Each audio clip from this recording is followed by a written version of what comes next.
Hi guys, it's Stuart from the Film Reelcast, and we're back to talk about episode 3 from season 1 of The Shield. And if you've seen the last 2 reviews that we've done, you'll be aware that Vic is responsible for the death of colleague and team member Terry Crowley from the strike team, who was there just purely to take Vic down, working undercover on behalf of Captain Aceveda. Aceveda knows Vic is responsible, but he can't prove it. To his annoyance, he really wants to prove it, but he can't. Only Shane Vandrell is aware from the strike team that Vic was responsible. Shane, as you know, isn't dealing with that guilt very well. For that reason, Aceveda is going to target Shane out of all of them to try and bring Vic down, Vic to justice. And you'll see through watching this that Vic is... there's two sides. There's really caring Vic. And there's evil Vic, who suddenly doesn't care about his colleagues, doesn't care about his family to a certain extent, and will use them for his own gain. So he'll be doing this throughout. And you'll have that scruples, as in, I don't agree with what he's doing, but I like what he's doing, and the storyline really flows well. You've got Claudette Wims, the detective. You've got Dutch, they're still working together. They'll have a case that we're going to talk about of a missing person. And we'll also be following Danny and Julian, the 2 uniformed officers. Okay, right, so episode 3 is called Dog Days, and this starts with a party where a bit of private hire work from Danny and from Lem, as they call him, Curtis, and it's for a rapper, and the rapper is called Curran Little, and there's Rondell as well, and there's loads of dancing. They're working as security at this party. And a guy called T-Bones turns up, and things turn a bit sour, and they square off. And the reason why they're squaring off is T-Bones is adamant that Curran Little owes him money for a business deal, for like a rap deal. The girl involved, who's currently Curran's girlfriend, is the one who's making the money, and Curran's producing. So, and she's making money. T-Bones believes that he's responsible and wants a finder's fee. Things turn a bit sour, and there's a shootout, and multiple people are killed. So all uniform turns up, captain turns up, and when the captain turns up, he's really pissed.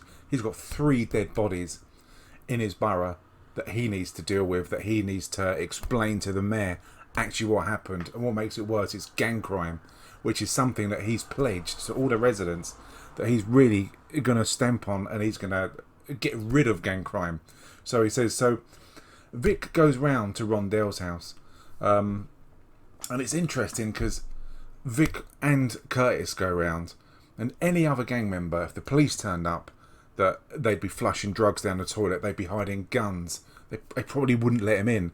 But it just goes to show how involved Vic is in gang crime, that he can just turn up round Rondell's house, just walk in, and if there's drugs there, it doesn't make a difference. If there's cash there, it's not going to be questioned. If there's weapons there, it's not going to be questioned by Vic. And it goes to show just how involved Vic is in running these gangs, and the fact that these people are working for Vic so Vic can profit. And what he says is that you're allowed to sell drugs because I allow you to sell drugs. And the fact that you're not turning the streets into Beirut and causing a scene and causing more attention on the drug dealing, on the weapons, on the gang crime, and I'm allowing this to happen, and Vic is taking the cut. And that just goes to show how corrupt and how deep up to it Vic really is. And it's interesting that Curtis is standing there and not saying a word. And at the moment you don't know whether Curtis is doing this because he's following Vic's lead, he's involved too, he's frightened to question Vic because Vic is really the leader of the strike team. So he takes Rondell's gun and he says to Rondell, I need you to give me 2 shooters. That way it'll give me peace, it will show the captain that I'm doing something and that I'm getting results. So he goes around and he actually hands 2 people over to Vic, whether they're shooters or not, and we find out later they're not, they're just 2 bodies that are handed in. So the next scene you see Aceveda and his wife Aurora turn up at this kind of, it's like a Mexican housing project. It's like a business open day for like the Mexican community. And this is where he meets a guy called George Machado. And George plays a major role as we go on, from probably season 5 to where it finishes in season 7. And they talk about business, and you can tell that Aceveda is really being coached by his wife as to what to say, what this person likes to hear, how you need to act, how you need to portray yourself in the Mexican community to kind of score points and to be a businessman. And you can see that Aceveda's running for council then, that he's got his eyes on the leaving the police and actually running for council, then running for mayor, which he actually does do, which doesn't, it's not really a spoiler, but he does do later on, I think in season 6. And George Machado asked Aceveda, can you do me a favour? And obviously Aceveda's going to do it. He wants to score points, he wants to impress, he wants to show him that I'm the captain of the police department. If you got a favour, I can then get someone else to do it for you. They'll do what I say. It's a kind of a show of power, flexing muscles. And what he does, he says to him, my wife's nanny, her husband has gone missing. He turns up for work and he hasn't come home. And I've got no idea where he is. And it's been some time now. So Aceveda says, yeah, fine, I can get some detectives on it and I'll look into it. So he assigns Dutch and Claudette to look into this nanny. And this is quite a good storyline of where it goes. So Vic goes round and meets with Corinne Little and tells him, there's no more dealing, things are over, the war's over. And don't react to anything, I'm going to deal with it. These are my streets. And it's a real show of muscle to Corinne Little that I'm your boss. I'm Rondell's boss. If I say it finishes, it finishes. And again, none of the other strike team are there. It's just Curtis. And Curtis just doesn't say a word to anyone. He just follows Vic's orders. He's a bit of a lamb, really. He seems very weak at the moment. But again, you don't know whether he's just doing it because Vic's a mate, he's frightened, or he's taken a cut. And that's never really explained, which would be quite nice if it was during this, that Vic doesn't say to him, look, you're getting a cut of this. That is never mentioned. So then Vic gets a call that there's some drug dealing going on one of the street corners. And it's one of the street corners that is run by Rondell. And obviously this really winds Vic up because he's just sent a message out and he's just told his soldiers, the drug dealers, to stay away, but they're not listening. Then he gets another call that there's been a shooting. And following this, he turns up on the sidewalk and there's multiple shootings. There's 2 dead people on the pavement. There's 1 dead guy in the car. And what makes it worse is where the car's crashed, where the driver's been shot, there's a young child who's caught underneath the car and he's critically injured. Gilroy turns up because things get that serious. Remember, Gilroy is the assistant. And he says to Vic, the shooting was in the club. You said you'd deal with it.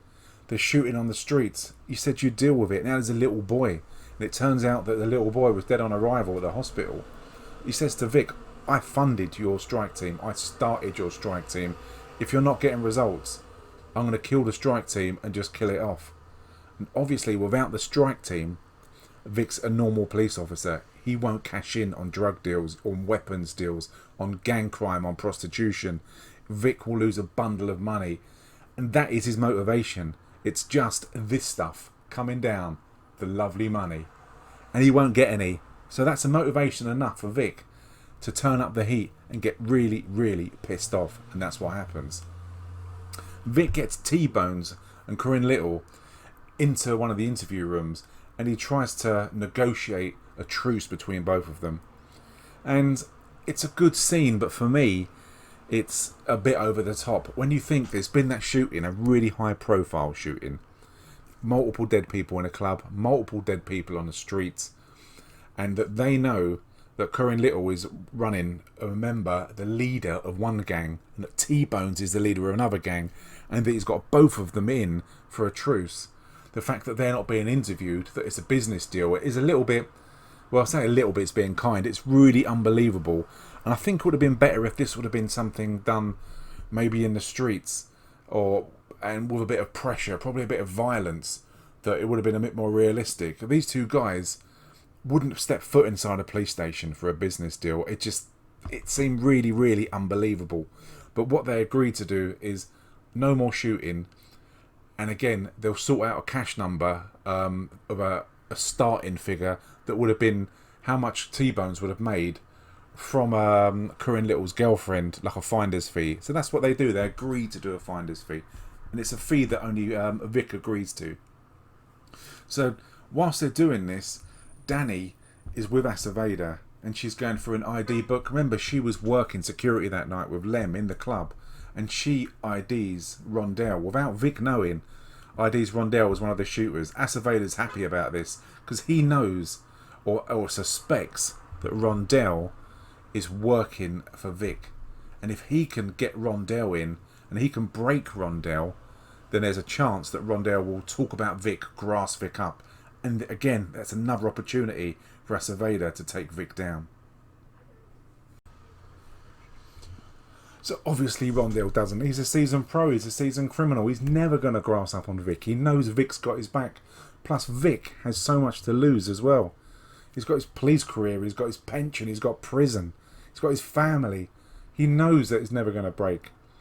And Vic even says to him after he comes out of interview, even despite the fact that Aceveda puts a deal to him to say that you can walk free if you tell me that Vic is the one in charge, who's running this gang, who's making the money from drugs. If you tell me that, you'll get a lesser sentence. Even despite you murdered someone, you'll get a lesser sentence because I want Vic. And I think that Rondell can sense the desperation in Aceveda. He makes it no secret. He's not interested in the fact that you shot someone else in the club, because to him, it's one gangbanger on another. It's shit on shit. It makes no difference. What he really, really wants is Vic. And he's willing to break a deal with a drug dealer to actually get hold of Vic. That's how desperate he is. But so once he's out of interview, Vic even says to him, don't worry about it, it'll go to court. And by the time it reaches court, magically some of the evidence will have disappeared and you'll be actually fine. So Rondell's got nothing to worry about. And Vic even goes to Danny. Danny, who's a good friend, who's a colleague, who's someone who's meant to be trusted in Vic, and says, the guy you identified is my CI. He gives me good information. And if you arrest him, if you send him to prison, I'm going to lose out on that information. So for my benefit, say you've got a fuzzy head, say things are a bit grey that you can't remember. And again, he's letting a killer go away, a drug dealer go away, simply for the fact that he can make money from the drugs he sells.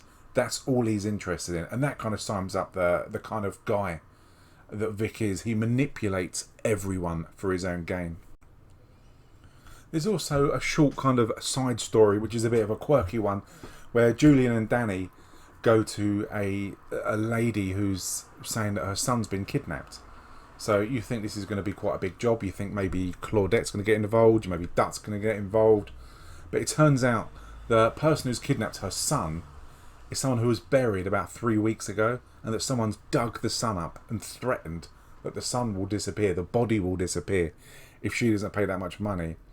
Danny's not interested, but Julian, who's quite a religious guy, who always sees the good in people, kind of feels he wants to take it on himself, a bit of personal responsibility. So he stays there when the lady's going to receive a phone call from the kidnapper next, to take that phone call, ID who it is. And it's a really funny scene because the lady gets a phone call, and the voice on the phone, who's being recorded and Julian's listening in, is it's one of those voice boxes, a bit like Saw, where you can't understand what the person's saying. And he says, if you don't give me, I think it's $3,000, and you drop the money off, the body's going to be cut up bit by bit, and you'll never see the body again. And he gives her instructions about what will happen. And after he gives instructions, she can't understand. She's an old lady. So he says it again and again and again. And he's saying, I just can't understand what you're saying. So the guy then gets rid of the fake voice box recording and says it in his own voice. And she turns around and instantly identifies the guy as Henry, which is an ex-boyfriend. They go around and arrest Henry. And he wanted it for the insurance money. But he didn't realise the insurance money will only be paid to this lady and he won't get a penny anyway. So he finds himself locked up and going to prison, which is quite a strange storyline. Then you get to meet a character who you don't really have anything to do with prior to in episode 1 and 2, but she's a major character. Obviously, it's Corinne. It's Vic's wife. Corinne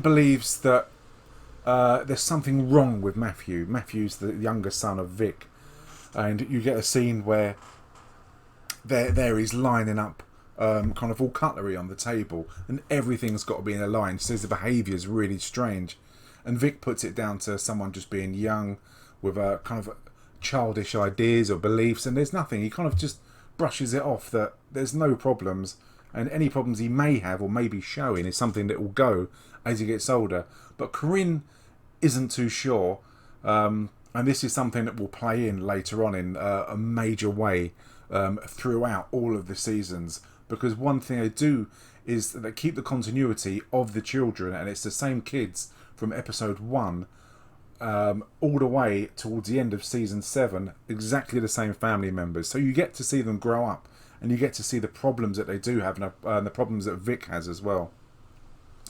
So after Danny leaves work one night, it's quite a emotional scene that she's walking away just on her own, and someone comes up behind and knocks her to the floor. And she's in her civvies, she's not in a police uniform, and they push her head into the pavement and they put a gun against her temple. And to be honest, I thought Danny was going to die, because there's no way she can get out of it. You can see she's really emotional and she believes that she's going to die.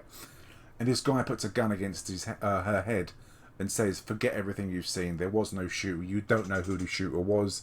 Nothing ever happened. If this changes, I'm going to be here again and I'll pull the trigger and you'll be dead. He threatens her. This scares the shit out of Danny, who's really, really emotional. And the next scene, she goes into the cells when she's at work and confronts Rondell and says, you think you can scare me? And he clearly can scare her because she's crying and she's emotional. And you can think you can scare me into not giving evidence against you. Then you're wrong. It's bullshit.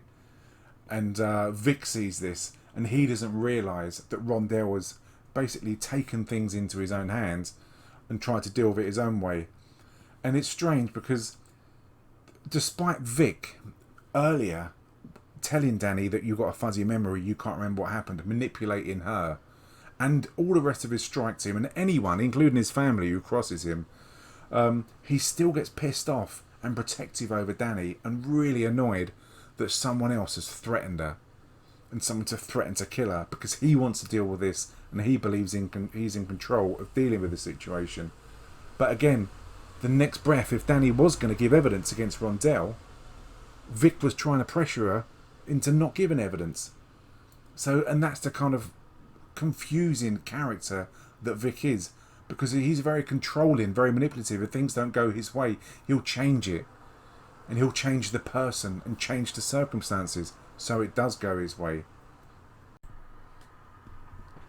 So meanwhile, Dutch and Claudette are on the case of the missing guy called Manuel. And Manuel, it turns out, was waiting on a street corner to get picked up to go to work. And that often happens in from Mexican immigrants who have come across into America to get picked up, waiting on a street corner. They'll be taken to gardening jobs, building jobs, where they're paid very, very low wages with no health and safety. And they speak to a few guys, and they believe that this guy called Eduardo, who was good friends with Manuel, they had a disagreement and had a falling out. So they think that Eduardo has possibly killed Manuel. So on this building site, they meet the foreman, Jameson, who the first impressions you get is that he doesn't give a shit about the workers. They're just workers, they're numbers, they're doing the job. Whether they turn up or not, or if anything happens, he doesn't care, as long as someone is doing the job and he's getting the money. So Manuel had turned up and he'd vanished. Eduardo, first of all, when he sees the police, he does a runner and he escapes and he gets away from Dutch, who's not the quickest, to be honest. But the next day, they're on the case again and they're waiting for the guy to turn up. And when Eduardo turns up, they do manage to arrest him, and Eduardo is taken to the police station. And when he's interviewed, that they first of all believed that something happened to both of them. There's the reason why he's upset. He's crying. He doesn't want to talk about what happened. And he then admits that he murdered Manuel. And they think, brilliant, because he admits this quite easy, without much pressure. And he says that he was on the building site, one of the scaffolding poles, Manuel and Eduardo were, and he fell off. And that he was told by Jameson that he was the one who killed Manuel. And in America, if you were next to the person, if you were working with the person close by, that you can get arrested and go to prison for murder. And for that reason, that's why he's kept quiet. And they said to him, that's not murder, that's an accident. So where's the body? And it turns out that Jameson, the foreman, has buried the body on the building site because it's easy, because he doesn't give that many fucks about the Mexican workers, and that the body's buried there. So, and it's quite funny because you can see the way Jameson talks about the workers, that Claudette and Dutch don't give a shit, especially Claudette doesn't. So it's to her delight that she can then go back to the building site and they can excavate a hole and they find poor old Manuel buried dead after the fall on the building site. And Jameson gets arrested, much to the delight again of all of the Mexican workers, who no doubt have been treated like shit as well. So it goes back to Vic and Vic's problem with T-Bones and Vic's problem with Corinne Little. This is never going to go away, and there's too much at stake that things should start again, and there's more shootings. Because Vic is putting his reputation on the line that there is a ceasefire, there will be peace, but he can't afford Gilroy to shut down the strike team. As I said earlier, if he shuts down the strike team, there is no money. So what he does is quite extreme, and it's what I thought he would have done first of all. Rather than getting both into the police station, he takes them to a big metal cargo container, locks them both in, and the reason why he does this, the motivation, is because T-Bones poisons Corinne Little's girlfriend's dog. And the risk of a dog being poisoned to kind of up the ante, to make a street war, he says to them, you're both going in here. The last one standing who comes out in the morning is the one who's the winner, who can carry on doing the business of dealing drugs, of running prostitutes, and everything like that. And it goes to show that Vic is only interested in one thing, and that thing is making money. He doesn't care if he makes money from T-Bones. He doesn't care if he makes money from Corinne Little. Just one of them he wants to make money from. So he locks them in. Lem's there as well, and they think this is a great idea, and they're both pissing themselves laughing. And when they come out in the morning, it's only Corinne Little who's standing. He's killed T-Bones, much to the shock of really Vic Mackey and Lem. Even Vic is shocked. He thought that they maybe talk about it and come out and negotiate. I don't think he expected T-Bones to be dead. So he gets killed. And then Vic, again, even though they've been locked in a container, or Corinne's been locked in a container all night, they talk about a new dawn. They're looking over the city together in the morning. And this is a fresh start.